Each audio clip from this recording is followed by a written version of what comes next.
নেতাজি সুভাষচন্দ্র বসু এক অসাধারণ দেশপ্রেমিক, যার সাহস ও আত্মত্যাগ ভারতীয় স্বাধীনতা আন্দোলনের ইতিহাসে এক অমর কাহিনী। আজকের এই ভিডিওতে আমরা জানব তার জীবনের সংক্ষিপ্ত ইতিহাস।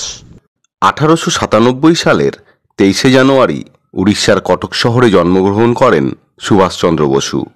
ছোটবেলা থেকেই তিনি ছিলেন মেধাবী ও আদর্শবাদী। কেমব্রিজ বিশ্ববিদ্যালয় থেকে আইসিএস পাশ করেও ব্রিটিশ শাসনের বিরুদ্ধে লড়াইয়ে যোগ দেন।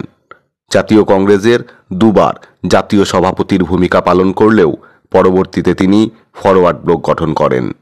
1943 সালে আজাদ হিন্দ ফৌজ গঠন করেন এবং ব্রিটিশ শাসনের বিরুদ্ধে সশস্ত্র সংগ্রামে নেতৃত্ব দেন। তোমরা আমাকে রক্ত দাও, আমি তোমাদের স্বাধীনতা দেব, এই উক্তি দিয়ে অগণিত মানুষকে সংগ্রামের পথে উদ্বুদ্ধ করেন। নেতাজির মৃত্যু নিয়ে নানা বিতর্ক থাকলেও তার জীবন আজও আমাদের অনুপ্রেরণা।